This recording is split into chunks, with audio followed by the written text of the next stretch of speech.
राम राम साथियों।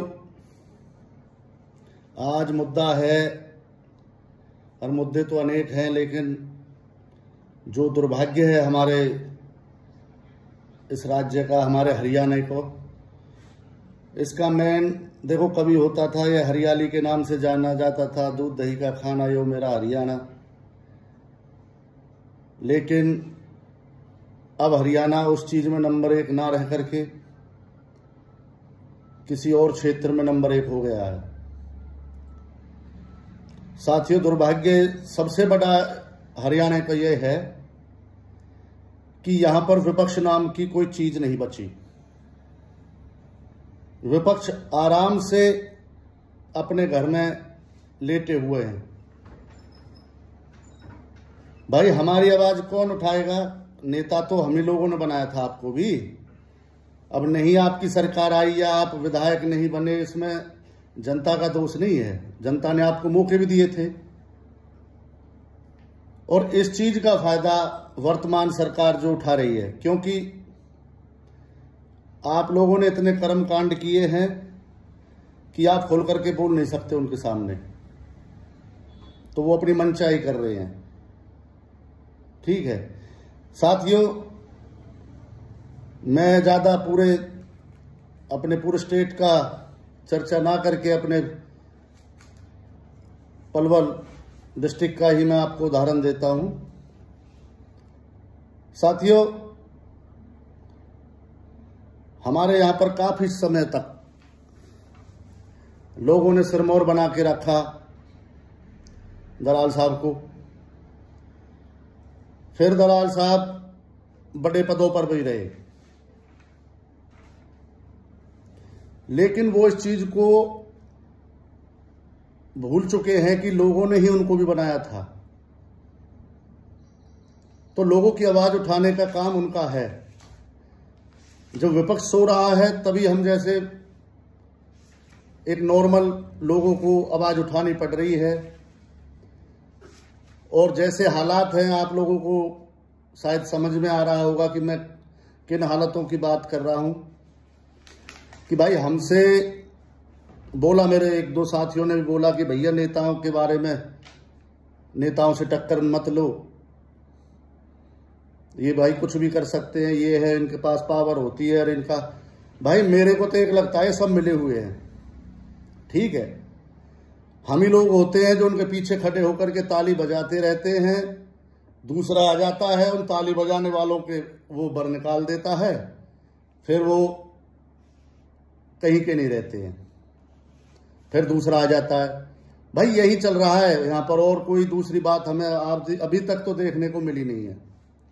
क्यों? अब हम भी कोई नए बच्चे तो रहे नहीं कि भाई हमने कोई जानकारी नहीं है। अब तो हमें बहुत दिन से ध्यान है अपने क्षेत्र का भी, इलाके का भी, और हम और इलाकों में भी घूमे हैं।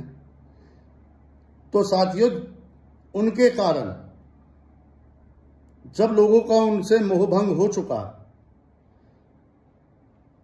तो उनको या तो संन्यास ले लेना चाहिए या फिर लोगों की आवाज बनना चाहिए। मोहभंग होने का कारण मैं बताता हूं आपको। मैं बधाई देता हूं, एक मेरा भाई है अपने बडोली से है, हरित बैसला, पढ़ा लिखा लड़का है, अच्छे विचार हैं, लोगों के जन मुद्दे उठाता रहता है। इलेक्शन हुआ, या अभी विधानसभा का जो इलेक्शन हुआ, इसमें साथियों उस भाई को वोट लोगों ने इसलिए नहीं दिए, उनके गांव से बता रहा हूं मैं आपको, क्षेत्र की तो बात बहुत बड़ी है, कि अगर हम इसको वोट देंगे तो करण सिंह दलाल जीत जाएगा। देखो क्या हालात है। तो मैं दलाल साहब से भी कहता हूं, ये बात उनको सोचनी चाहिए। पिछला इलेक्शन हो, उसके बाद उन्होंने कोई आवाज नहीं उठाई। अब आवाज उठा रहे हैं तो एक बस अपने इलेक्शन के लिए मैंने ये रेट डाल दी, वो कर दिया, वो कर दिया। तो ये बात उनको समझनी होगी भाई। अब आता हूं मैं दूसरे मुद्दे पर। ठीक है, अभी हमारे भाई, हमारे जो फिलहाल वर्तमान में विधायक हैं पलवल से, वो मंत्री भी हैं, तो भाई इस चीज का शो ऑफ कर रहे हैं, या फिर भैया दहशत बना रहे हैं हम जैसों के लिए। कि उन्होंने बोला है कि भाई वो खेल मंत्री नहीं है केवल, वो कानून मंत्री भी हैं। तो दलाल साहब मैं आपसे कहना चाहता हूं, आप कानून लड़ाई लड़ रहे हो, किससे लड़ रहे हो? कानून मंत्री से। तो फिर क्यों खामखा जो कानून मंत्री सीधे बोल रहे हैं कि भाई ध्यान से रहें। तो मैं मंत्री जी से कहना चाहता हूं, हमारे कानून मंत्री जी से, कानून मंत्री तो वो हैं और अकेले पलवल के ही नहीं है, वो पूरे हरियाणा के कानून मंत्री हैं। तो कानून मंत्री बनाया है भैया, ये दिखाने की चीज नहीं है, कानून व्यवस्था पर काम करने के लिए।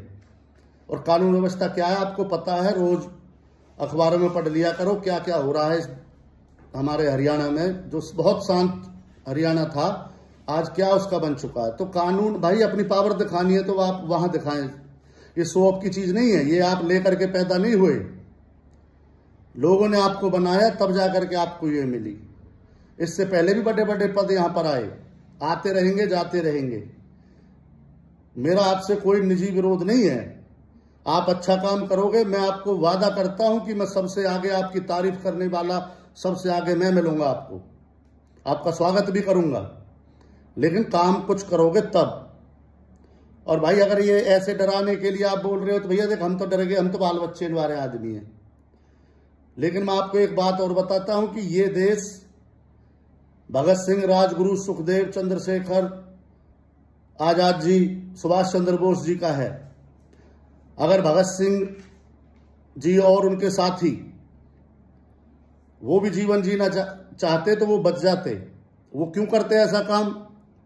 और बम फेंकना था तो वो ओरिजिनल बम फेंक देते। लेकिन उनको पता था कि किसी भी लड़ाई को लड़कर या गोली मार करके या हथियारों के बल पर नहीं जीता जा सकता। उन्होंने आवाज बनने की अपने दिल में ठानी कि हमको आवाज बननी है और अपनी आवाज जन जन तक पहुंचानी है। और साथियों उसी के परिणाम स्वरूप लोगों ने उनकी बात सुनी। उनको पता था फांसी होगी, पता था उनको एक मौत मिलेगी, लेकिन उनको एक स्थान ऐसा मिला जहां से उनको लोग सुने और उन्होंने अपनी बात जन जन तक पहुंचाई और युवाओं में और देशवासियों में उनकी बात का असर हुआ और देश आजाद हुआ। तो मैं कहता हूं भैया आवाज उठा सकते हैं, लड़ने की हमारी क्षमता नहीं है भाई, बड़े लोग हैं ये, हम तो इनके कहीं पासंग भी ना है, ठीक है। तो ये तो क्षेत्रवासियों को देखना है और मैं अपने इन नेताओं से कहना चाहता हूं भाई अच्छे काम करो, हम तारीफ करेंगे आपकी, ठीक है। तो भाई ऐसा नहीं है, अभी एक और स्टेटमेंट आई थी भाई की कि भैया नहीं बहू है 6 महीना लग जाए नून में और चीनी ढूंढने में। तो भाई ये उनके लिए होता है जो दूर से आते हैं। आप इसी क्षेत्र में पिछले 10 साल से हो, आपको क्षेत्र की सारी कमियों का पता है, तो आप ये बहाना निकाल के बच नहीं सकते। 6 महीने वाली जो बहू है, भैया बहू दूर से नहीं आई, बिहार से नहीं आई, बहू हमारे यहीं से है, हमारे घर से, अपने पलवल से ही।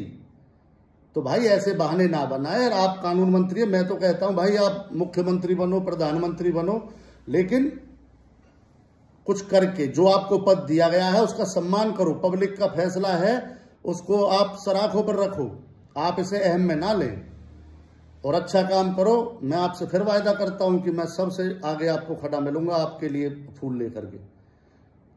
तो साथियों ज्यादा बात तो यह है कि भाई जब विपक्ष नहीं है, क्योंकि विपक्ष ने भी भाई खोट कर रखे हैं, वो जब इनके सामने बोले ना है, सीधी सीधी बात है भाई। और ऐसे घर में छिपने से काम नहीं चलेगा, नहीं चलेगा, नहीं चलेगा। आवाज उठानी पड़ेगी भाई, किसी न किसी को तो उठानी पड़ेगी। राम राम साथियों, जय हिंद, जय भारत।